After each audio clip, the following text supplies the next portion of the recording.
I'm going to be flying with Qatar Airways from London to Doha in the world's best business class. So good in fact, you could confuse it for first class at some points. Heathrow Airport is Qatar's most important destination, so I'll be checking out how they differentiate the experience here with the exclusive check-in area and the impressive premium lounge, before getting on board the famous Qsuite product, with a fully enclosed private suite, a la carte dining, and comfortable bedding. Upon landing, I'll be visiting the less often seen premium arrivals lounge and facilities in Doha. Ticket prices for this route are typically around $4,000, so let's get this journey started at London Heathrow Airport to see if it's worth it.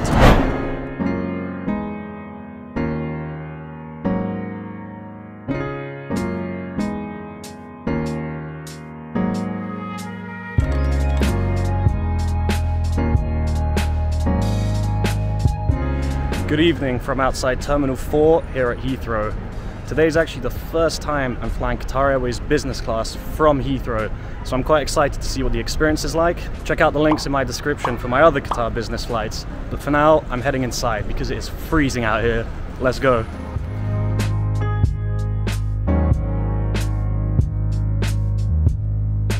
Qatar Airways is based out of Terminal 4 at Heathrow, where they operate up to 8 flights a day to Doha, making it the destination with the most daily flights on their global network.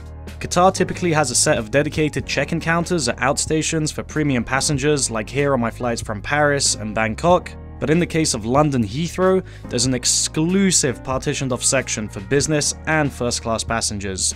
There was a slight queue this evening, so I was invited to sit and offered a glass of lemon mint until a desk was free to get my boarding pass printed.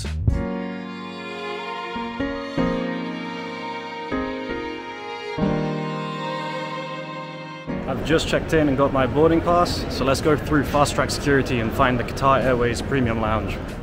Fast track was a breeze, and it was only a short walk to the entrance to the Qatar lounges. Qatar actually operates 2 lounges here, one for passengers with status flying in economy, and the much more premium offering for passengers ticketed in first or business class, which is the one I'm visiting today.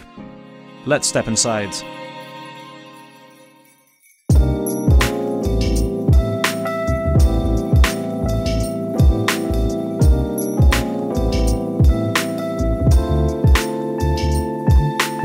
I made my way straight to the a la carte dining room to get some food in me.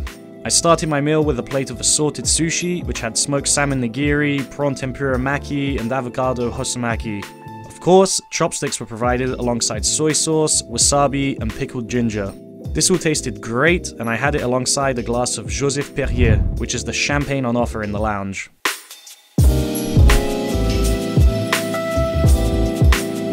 And for mains, I opted for the seared beef steak served with sweet potato gnocchi, courgettes, and morel mushrooms. I'm usually a medium rare guy, but they only cook to medium here for some reason, so that's what I went for. Apart from that, it was an excellent dinner service.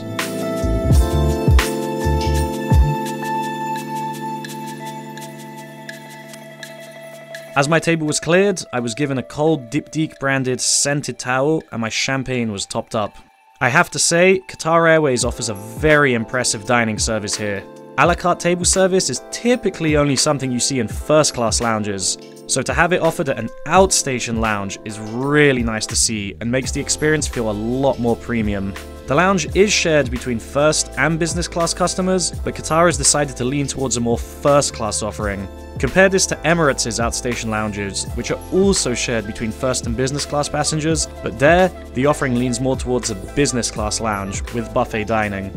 Speaking of buffet dining, this is also available in the lounge here in case you want to grab something quickly. There's a selection of cold appetizers, salads, hot buffet dishes, cheeses, and sweet desserts, with a more casual seating section alongside it.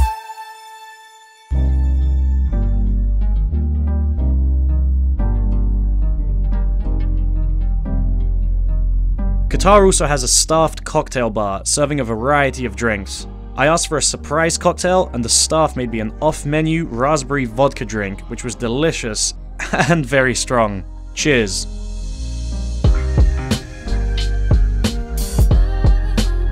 Not wanting to end the party too soon, I also ordered a rum Mai Tai from the menu. The presentation was simple but elegant, and again, it tasted great.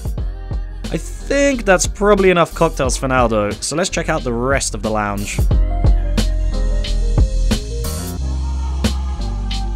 The toilet and shower facilities here are clean, modern, and really well designed in my opinion, with small extra touches like the terrarium on the shelf. The showers are stocked with diptyque soaks and creams, as is expected with Qatar. They've even got the showers in here, rainfall, and these little side jets. And if you don't want to shower, they have individual toilets here as well, in slightly smaller rooms, but equally as clean and well designed. If you'd like to experience the Qatar Outstation Lounge, there are only a few places you can do this. Unlike regional competitor Emirates, which has over 30 outstation lounges around the world, Qatar has a much more limited offering, with only 5, although they are of a much higher standard. You can find these in London, Paris, Beirut, Bangkok, and Singapore. Feeling refreshed after my shower, I found myself a seat and relaxed until boarding was announced.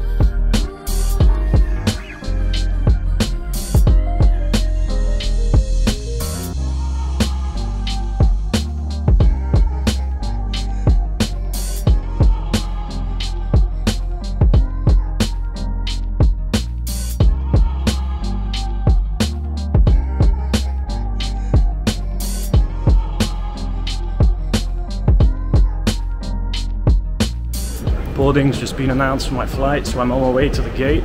I think food-wise, the Qatar lounge here at Heathrow is probably one of the best, but let's go see what's on store on board now. Let's go. Usually, Qatar uses the gates right outside the lounge, but today it was a few minutes walk to the other side of the terminal at gate 24. Once at the gate, I was escorted to the front of the line as a business class passenger. I'm back on board the 777-300ER today, equipped with Qsuite, the world's best business class. I stored my bag in the overhead compartment and got settled into my fully enclosed private suite for today in seat 1K.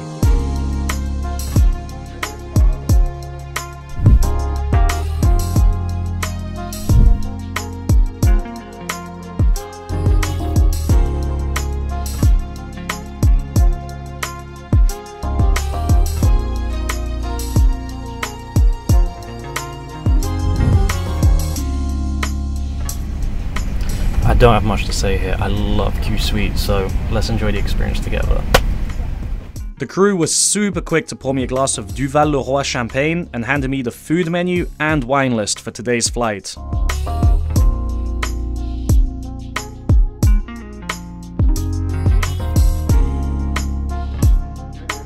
The crew came back not long after to take my order for the flight. I requested to eat straight after takeoff, but since Qatar offers dine on demand, you can ask to eat at any point in the flight. And once my order was taken, the crew handed me a cold scented towel to freshen up. Let's have a quick look at the Amenity Kit before takeoff while the lights are still on. The Amenity Kit on today's flight was in a bow-wrapped cardboard box. Qatar seems to alternate between this box and the leather Amenity Kit, depending on the flight. This is apparently for sustainability reasons, but not to worry since the contents are the same. Inside you'll find diptyque branded body cream, lip balm, face cream, eau de toilette, a pair of socks, an eye mask, and a set of earplugs. It's a decent kit, although I'd have preferred the leather bag, and I'll show you where to find the toothbrush later. For now, it was time to taxi towards the runway and get into the skies.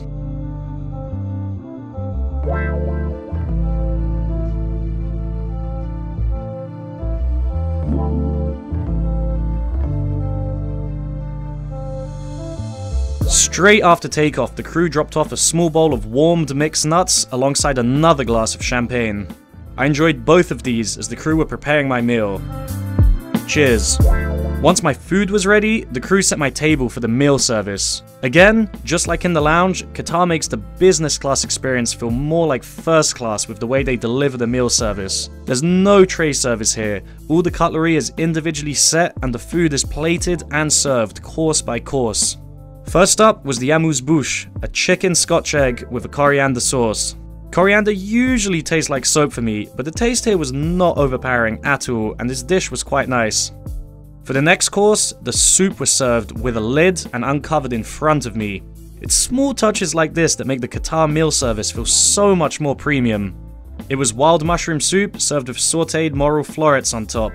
This soup was really good, and I was able to enjoy it with the bread from the bread basket, which I topped with the provided salt, pepper, vinaigrette, and butter.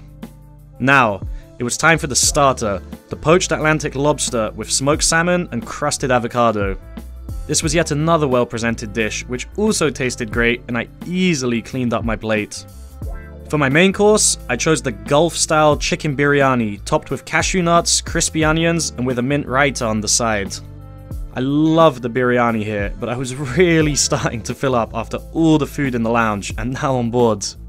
Luckily, there was only one course left, the dessert. I went for the baked apple tart with spiced plum coulis sprinkled with oat crumbs and a scoop of ice cream on the side. This was a perfect way to end the meal service, and I somehow managed to clean the plate, although I don't think I had space for even one more bite. When the crew saw I was finished, they handed me a hot scented towel before clearing up my table.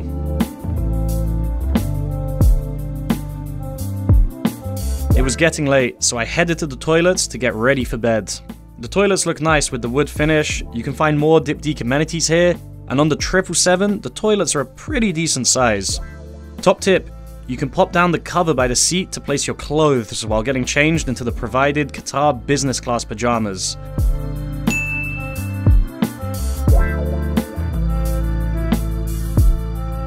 Slippers are provided too, and you can also find a bunch of shaving kits and dental kits with a toothbrush and toothpaste in the toilet drawers.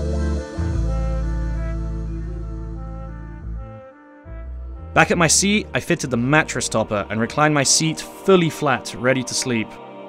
The bedding, pillow, and cover are all super comfortable.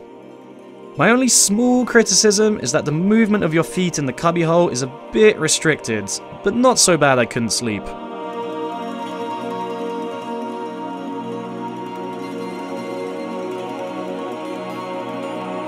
I jumped in, closed my suite door, the 3 window shades, and got settled in for a much needed sleep. Good night.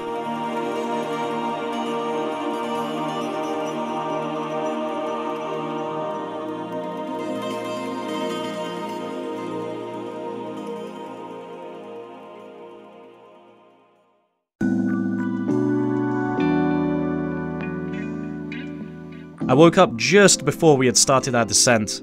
The crew were in the middle of serving breakfast for other passengers, but I decided to skip this as I was still completely full from last night's feast. I was a bit dehydrated, maybe the champagne had something to do with that, but let's not point fingers. This bottle of water fixed me right up. I changed back into my clothes and returned to my seat to find a small box of Laderack Swiss chocolates. These are always a nice touch and a great way to finish up a flight.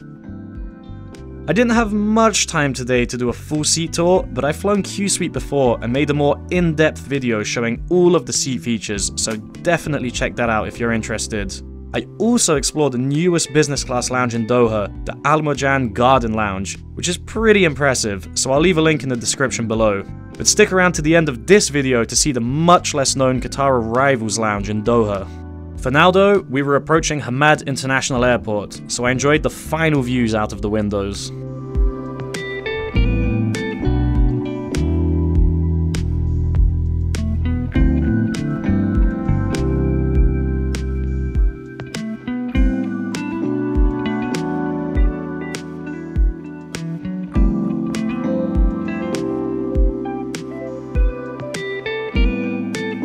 Unfortunately, we arrived at a remote stand, which meant we had to take a bus back to the terminal. Fortunately though, Qatar has separate buses for economy, business, and first class passengers, so the experience is a bit nicer if you're in a premium cabin. The business class bus has dedicated seating as opposed to the economy bus, which is entirely standing. If you want to see the much nicer first class bus, check out my Qatar Airways first class video. The bus gate did mean we got to do a big loop around the airport, which meant some pretty cool up-close views of the aircraft.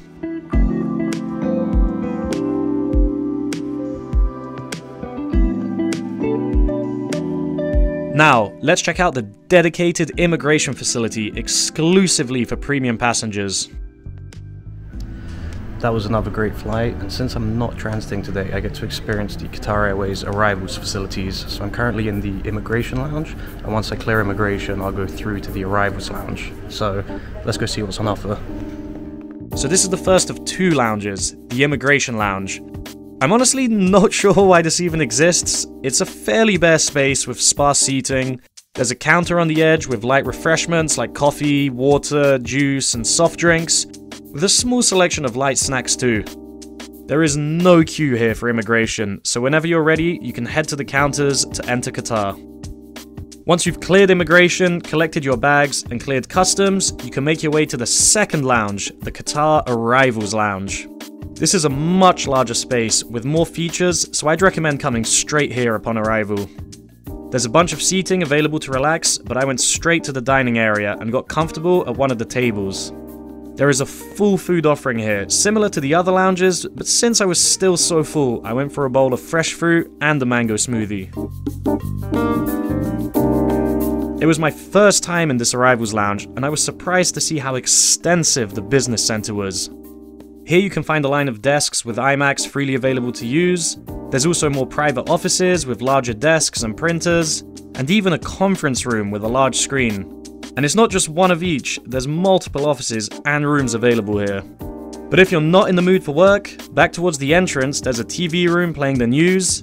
And if that's still too much, you can find a set of quiet rooms, similar to the quiet rooms in the Al Marjan South Lounge.